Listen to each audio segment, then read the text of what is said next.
mid-range, the typical team EJ list, and then Menace Grenadines.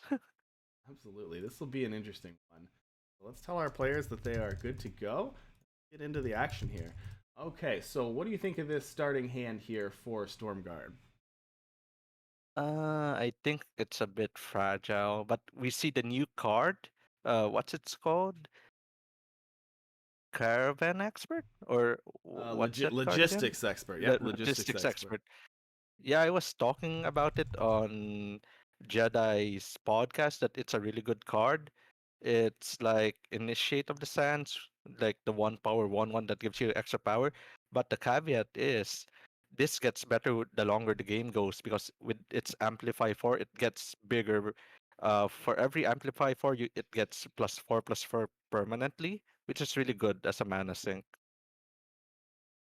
Absolutely. All right, early action here. Prackalakin getting a pair of sparking vermin out there. Is this a Tesseract list, Prackalakin, or is it just plain Grenadine?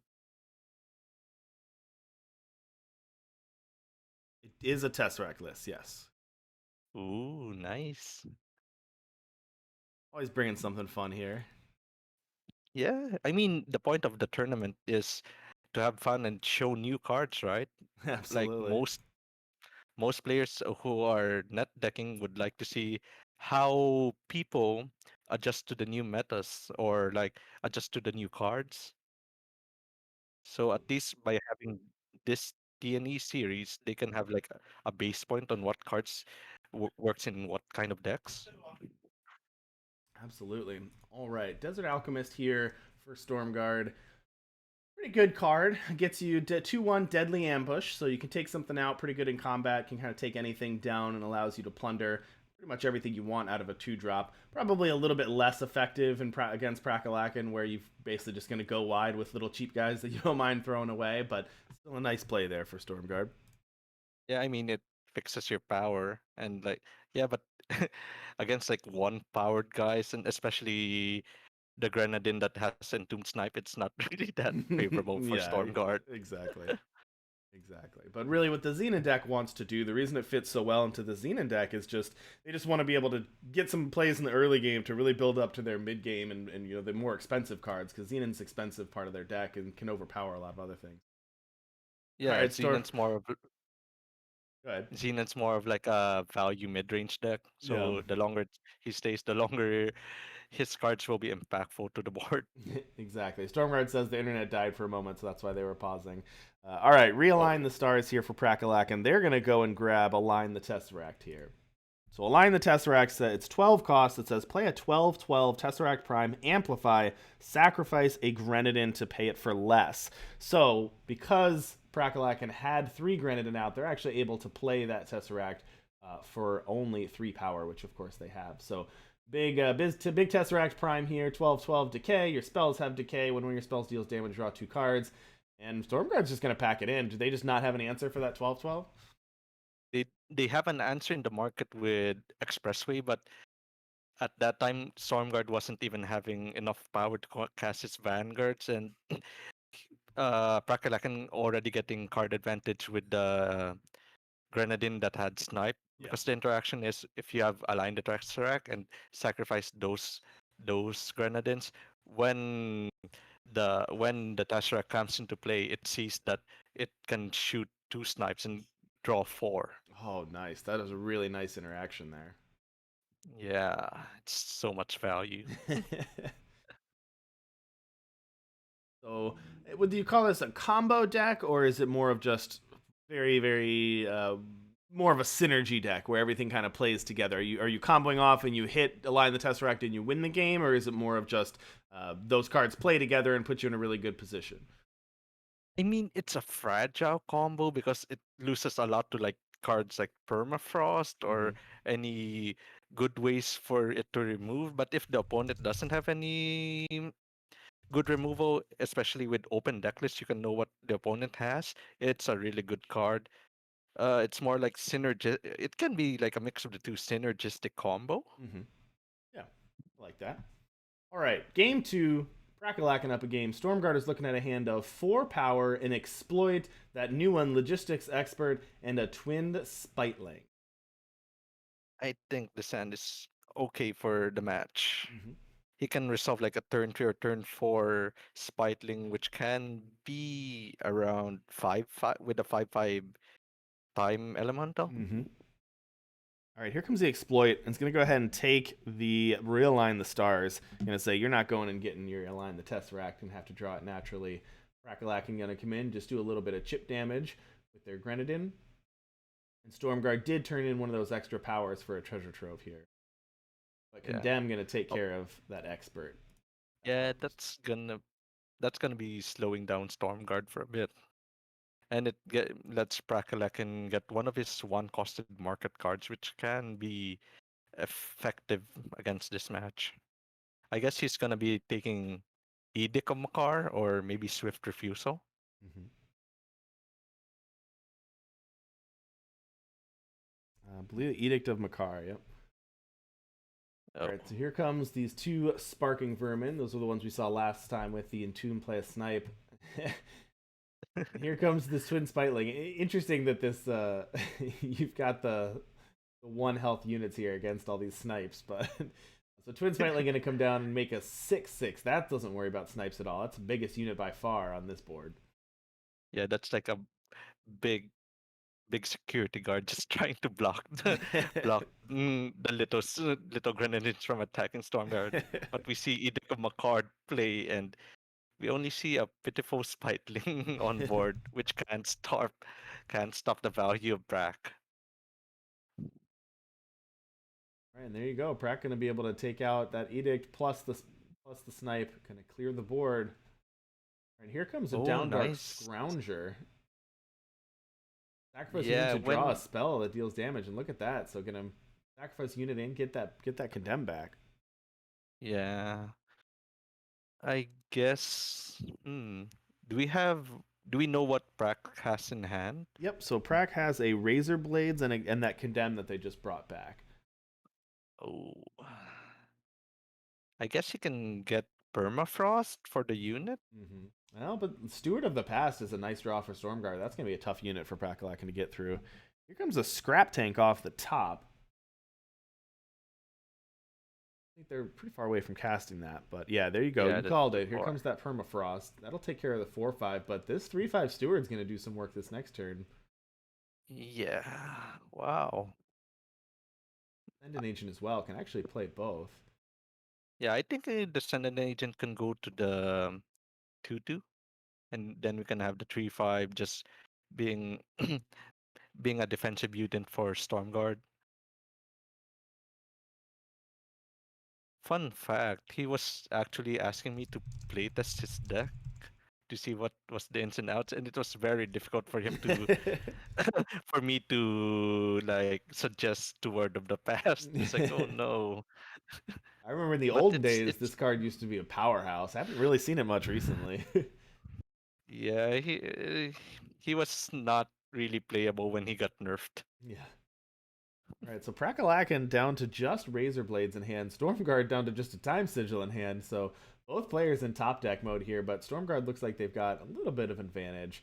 But this one Razor Blade, I guess, can do some work here. All right, Moonstar Vanguard's Oh, pretty nice nice. Moonstar Vanguard. That's gonna help Stormguard refill his hand. Yeah. Now I can't get through I the mean, for Razor just a bot, turn, I but guess. yeah. For just a turn. Now, do you attack this in and make this trade just to draw a card, or you just wait and see if you can do something else? Well, I guess drawing a second one Well, makes that a yeah, little easier. it's fine.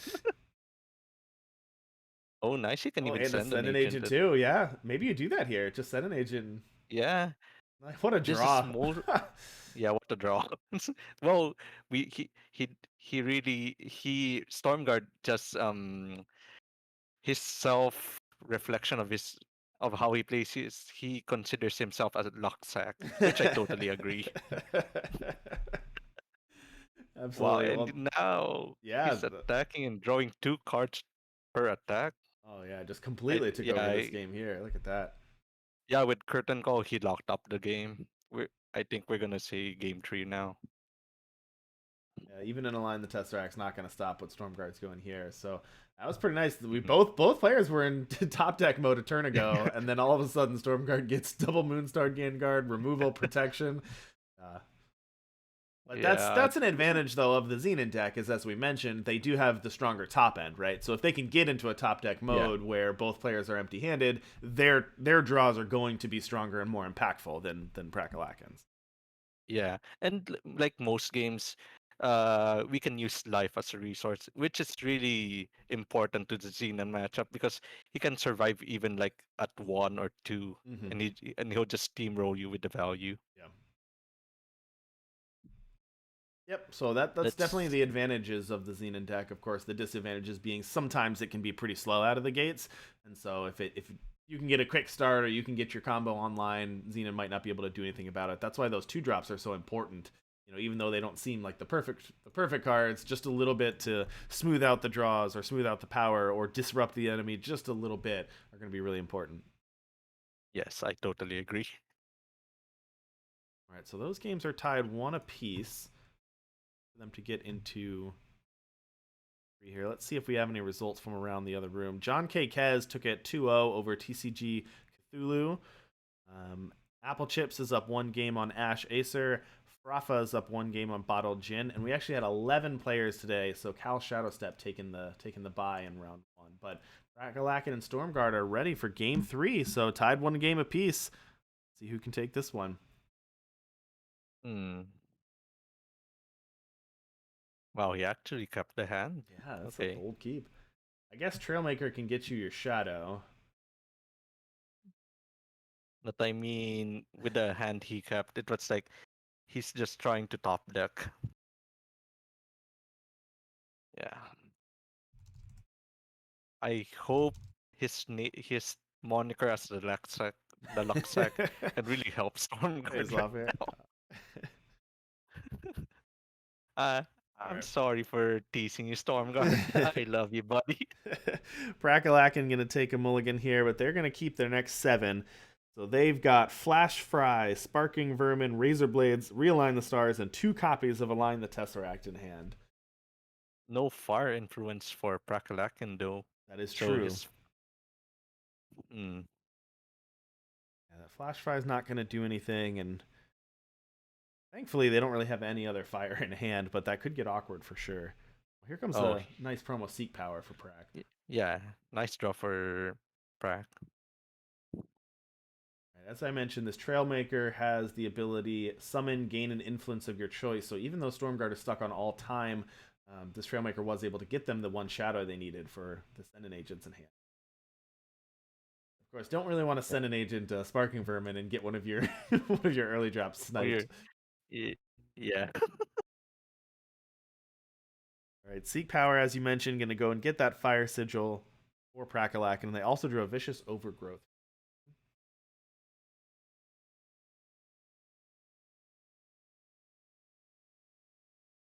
What's that Razor So Blades? Prackalakin setting up his Align the Tesseract. Mm-hmm. Yeah, that Razor Blades was really nice. So what that did was it took out the Trailmaker, which hurt Stormguard's power development, but then also gets a 1/1 deadly. So pretty clean 2-for-1 there on Prackalakin's side. Nice draw though for Stormguard. Tuvan Skybreak Giant 7/7 Overwhelm Ambush coming down next turn. Not without their logistics expert. So what Prackalakin is now doing is trying to stop Stormguard from getting to 5 or 6 Mm-hmm. because cards like Vanguard in 2-1 will just steamroll him out of the game, Yeah. which is the correct way to battle against Xenon. Here comes that 6. So Stormguard is at 6 with the Trailmaker. They're at 5 naturally. So if Prackalakin can take care of that, which they will with this Flash Fry, as you mentioned, just trying to disrupt all of Stormguard's power development. But the only problem with that is Stormguard, if they can draw a sigil off the top, can still just slam the Suvan. Yeah, you're correct with that. And 2-1 can just draw cards, get bigger. Hopefully it can outvalue the Tesseract, which with Brack's power right now and like his cards in hand seems to be a long way off.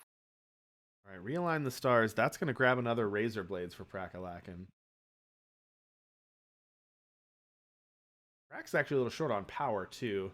Now, I know we use the Align the Yeah. Tesseract's ability to play it for cheap, but stuck at 4 with a Scrap Tank in hand and some removal, it's not really the best place to be. Prackalakin wants to either draw some power to display some of their higher things or to get some more Grenadin so they can actually just get out this Tesseract here.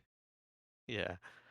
So will Prack also condemn just to get the Edict of Makar? Or will he just wait for it next turn? On his turn. The Stormguard actually chooses to send an agent the Razor Bot instead of playing out the Tuvon here. They did draw a Desert Alchemist, so they can make 2 plays. I hope that that doesn't cost Stormguard the game. All right, another copy. That's 3 copies of Align the Tesseract in hand for Prack here. Ooh, I like this though. Taking out that other Grenadin. Condemn's gonna Well, stop that. yeah, Stormguard was hoping to stop the Align the Tesseract by just killing the the 1/1, and with Entomb he can only just target the face, which is good for Stormguard. Yeah, exactly. But Prackalakin playing the Scrap Tank. All right, here comes the Scrap Tank. Is it enough for Align the It Tesseract though? is. It is. It Yeah. is. All right, so Yeah. here comes that 12/12 plus the snipe. All right, one of your spells. This is what IP you were talking about last time. When one of your spells deals damage, draw 2 cards. Because the snipe comes after, you actually get to draw the 2 cards right then and there. Yeah.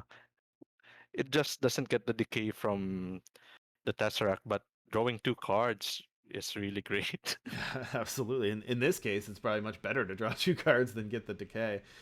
So, gonna be able to play Well, out Tuvon here, and they do have a deadly, so they have Desert Alchemist if they want to take out that Scrap Tank. If Prackalakin ever puts it in combat.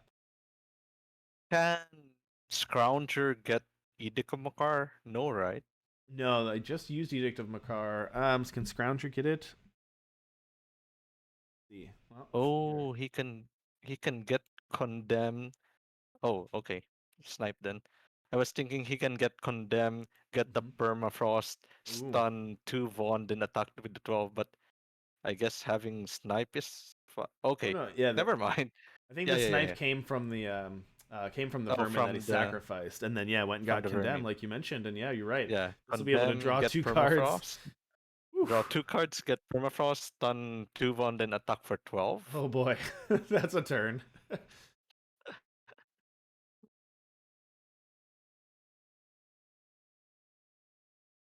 Well, now it makes me think Yeah. Stormguard had the Desert Alchemist in hand.